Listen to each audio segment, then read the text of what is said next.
What's up guys, this is Artur from BluffTheSpot, and I have a question for you today.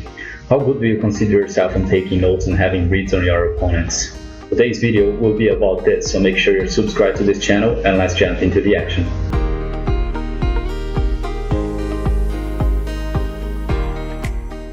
Alright guys, so here I'll be reviewing over my footage of my strings, and I have a hand here which is pocket kings, and it might be a hand where a lot of people think it's pretty standard, and I see a lot of micro-stake students also asking me about these kinds of hands, if we should actually fold sometimes. I also close hands like pocket queens on a situation like this, and this hand just goes to show you guys how these situations are happening in game. So this guy opens under the gun. We are pretty sure this range is going to be towards 15% to 18% type-ish. And then this guy 3-bets from the MP. I think there's no other place apart from 4-betting here. Flat calling makes our range pretty much very easy to read in general towards medium pocket pairs, strong pocket pairs, and very strong Broadway suited hands. This hand specifically against Kenny here, which is potentially a recreational player or a weak raggish, we definitely want to 4-bet, and we definitely don't want to have a flatting range in general on these kinds of spots. That's something I definitely don't recommend from any positions. So when there's an open and a 3-bet, guys, just usually stick with the 4-bet or a fold. Don't call too much. So we decide to go for a 23-5 here. Analyzing my sizing, I think it's actually fine. We could go slightly smaller, but this is probably fine as well. And we face a snap jam from LP to 3-3-3 here. And that's the spot where people are in a lot of doubts here, thinking that this guy is always going to have aces. And I gotta be honest, in game I also thought some of these opponents were going to have the pocket aces here, but still that's not a hand we're going to find folds with, even on this lineup. And probably even if we were slightly deeper with some of those rags, we would still be calling it off. So don't be afraid to get it in with kings and aces, guys. I still think, and I still receive doubts from students in 2019 which are not sure if they should get it in with kings in this spot. So yeah, definitely going roll here. And you see that we get it in against queens and ace king offsuit, which is most interesting to me is this guy with the ace king offsuit going with the snap jam, like not even stopping to think a little bit about it. I think this guy has to take the time to think about taking other actions. To be fair, on his shoes I'll probably just be folding pre-flop due to the fact that player pool plays very tight from these situations. We see a 3-bet against under the gun and then a cold 4-bet from the cutoff against the MP, so definitely have to be careful here being the button. I think this hand plays very shortly, so I don't need to go very deep into detail in this one, so I'll jump into the next one. Alright, going for the second hand, playing aces on the cutoff, we open and the big blind calls us. I am going to play a range continuation bet strategy on most flops here, especially when they are paired. Specifically when boards are paired, population should, like, at least solvers are recommending a very high check raise frequency here, towards even more than 20% when we do the 1/3. And the most difficult part about this check raising range that the big blind should be developing, he's gonna have to use a lot of unnatural type-ish hands. So it's not like he has very natural bluffs here or very natural draws in which he can just check raise a ton.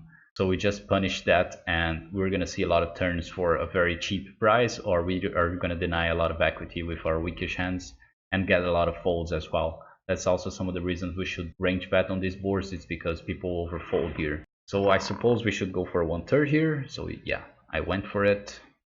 I like it. Turn, it starts to get close. I think we still have a value bet most likely against this player pool, which will be calling it off versus triple barrels very wide, I suppose. I also have been noticing this on this player pool. They like to call me down. One thing I would like to make it different here is that I will come back here and say is that how fast I'm playing the turn. So I would like to take a little bit more time to do my decision on the turn. It's just basically a snap bet. We can take a look here. So 8 comes, he checks to us. I take literally less than 2 seconds if I'm right. Yeah, boom, there you go. I don't like this fast timing. I would like to take some time to think about the hand and to basically not give away any tells to my opponents. On 50 NL fast forward, probably people are not paying attention to that, but when you come to higher stakes, people are going to suppose a lot of things based on your timing tells.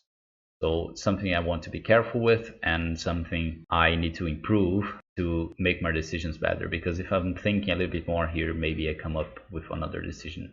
Although the bet is still completely fine against these opponents. Let's see what he decides to do. So he goes for a check raise here, and this is where it gets very tough, because we already recognize that people are not check raising enough on the flop, and then I suppose people that should be check raising a lot of 10x's, especially smaller 10x's.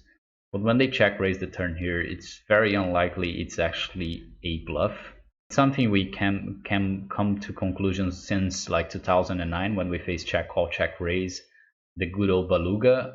We're supposed to just fold a ton. Of course, with pocket aces, we're very high in our range, so I'm not folding yet.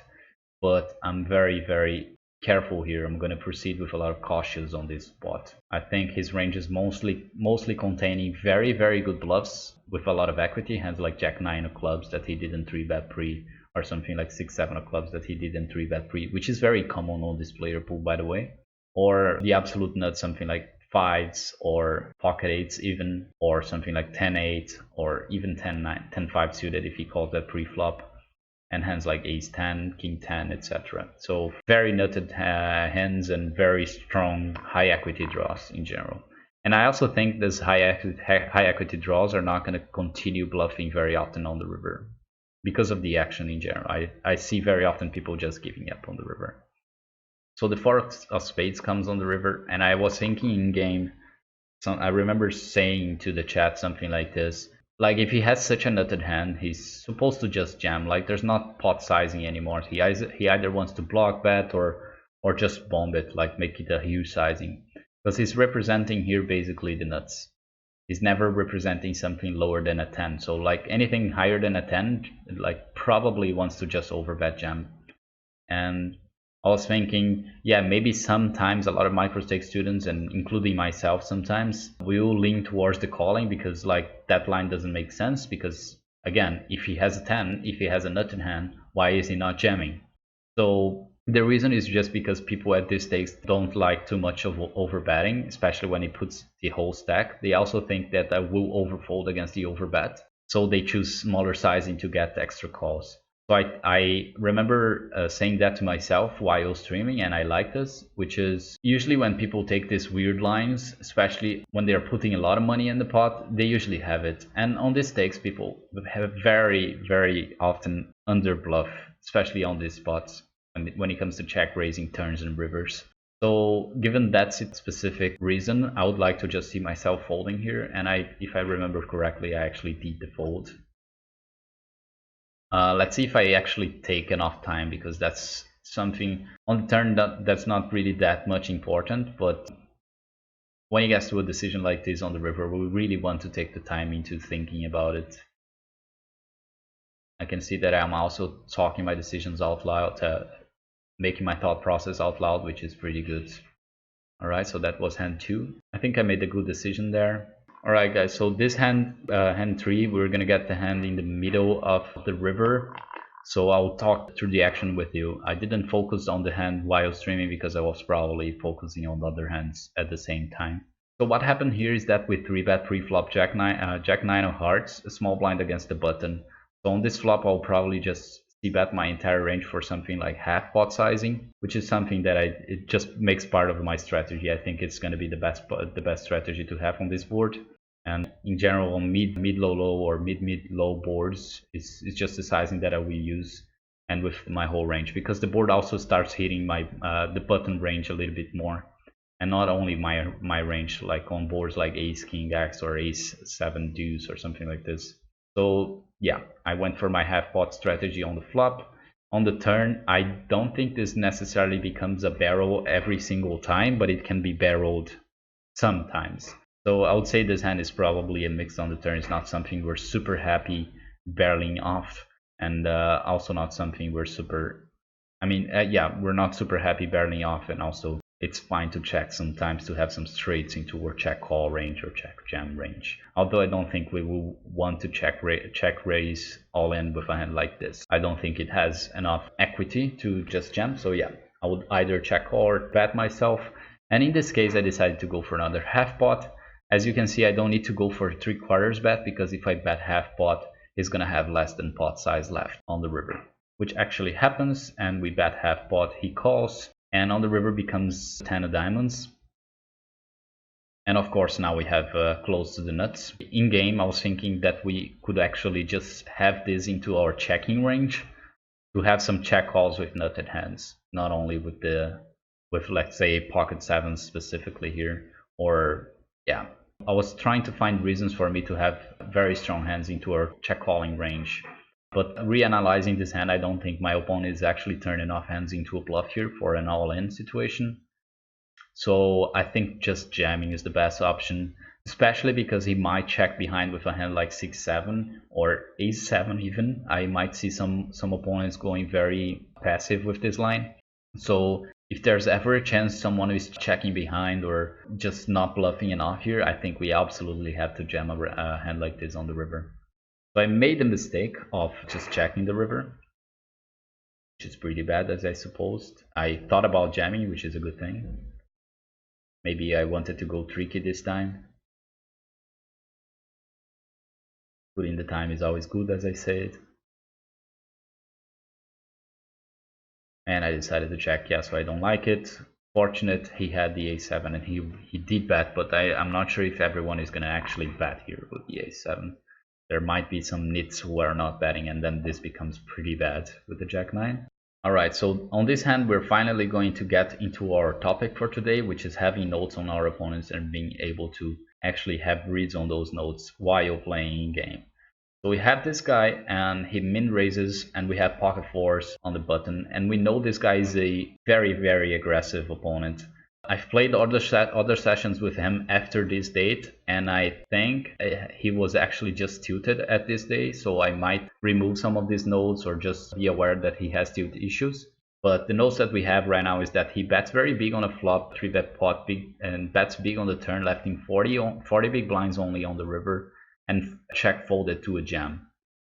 I also have a note that he's pew as fuck, and that he bluffs 4-bet pots, lefting 3 big blinds behind and fold to a jam, lol. So we know that he's a very aggressive opponent. He likes to put very large bets, even though he doesn't mind to leave very small amount of money behind, and he still folds to jams if he doesn't have anything.